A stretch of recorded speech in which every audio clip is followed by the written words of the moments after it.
Bonjour tout le monde, on se retrouve aujourd'hui pour le déballage d'un petit jeu de cartes solo de la série Pixel Series, c'est le numéro 2.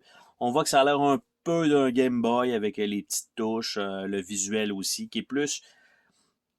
C'est un pixel art, c'est pas 8 bits, c'est pas 16 bits, c'est nouveau, mais avec un layer pixelisé.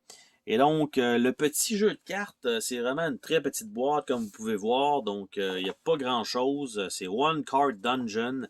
Et à l'arrière, au moins, bon, on voit un peu, ça a l'air de quoi. On voit que ça va se jouer avec quand même plusieurs dés. Et sensiblement, je suppose une carte. C'est un jeu solo qui prend à peu près une trentaine de minutes. Donc, on voit vite, vite, c'est un jeu de placement de dés qu'il faut passer à travers de 12 niveaux de plus en plus difficiles, affronter le boss final et récupérer votre juste récompense, le sceptre de M. Goffning. Je ne sais pas si c'est ça ici, je ne sais pas s'il va être inclus à l'intérieur. Bref, on va voir ça ensemble.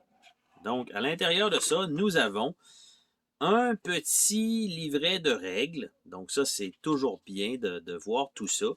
Donc, beaucoup de texte, mais encore là, c'est quand même pas... on s'entend que même s'il y a 8 pages, c'est pas super gros. Il va espérer que ça fonctionne bien. Ici, on a les petites variantes de jeu avec lesquelles on peut jouer, donc des classes de personnages, quand même bien, quand même cool. Et on a le derrière qui est évidemment l'équipe, les crédits. Nous avons les dés ici qui sont des dés un petit peu plus petits que la normale. Je dirais pas que c'est des dés de superbe qualité, surtout quand je regarde les pipes du D6 là, qui sont pas tout à fait parfaits. Mais je pense que ça va très clairement faire le travail pour ce que c'est. Nous avons ici les micro-classes donc qui étaient indiquées dans le livret d'instruction. Donc, le barbare, le paladin, le ranger et la sorcière, si jamais on veut les utiliser une fois qu'on va avoir appris à jouer. Et il y a vraiment une seule carte. C'est vraiment un one card dungeon. C'est vraiment que ça. Je m'attendais à genre, ben, il va y avoir des niveaux, tu sais. Non, c'est vraiment ça. On a ça ici. On a les chiffres qui sont des deux côtés. Ça, c'est weird. On a, vous voyez, le 11. Nous avons le 7, 3. Là, probablement que ça, c'est un 9 de l'autre côté, là, c'est pas des 6. Il y a un 7 ici. On a des valeurs dans le bas, mais quand on tourne la carte de l'autre côté, ben là, on se ramasse avec un autre genre d'ennemi, avec d'autres symboles ici, mais là, les chiffres 9, 5, 1, et là, ça vient de changer. Et on a les deux côtés. Donc, je ne sais pas s'il y en a 4, en réalité, 4 configurations, mais il y a vraiment un seul et unique plateau de jeu. C'est tout.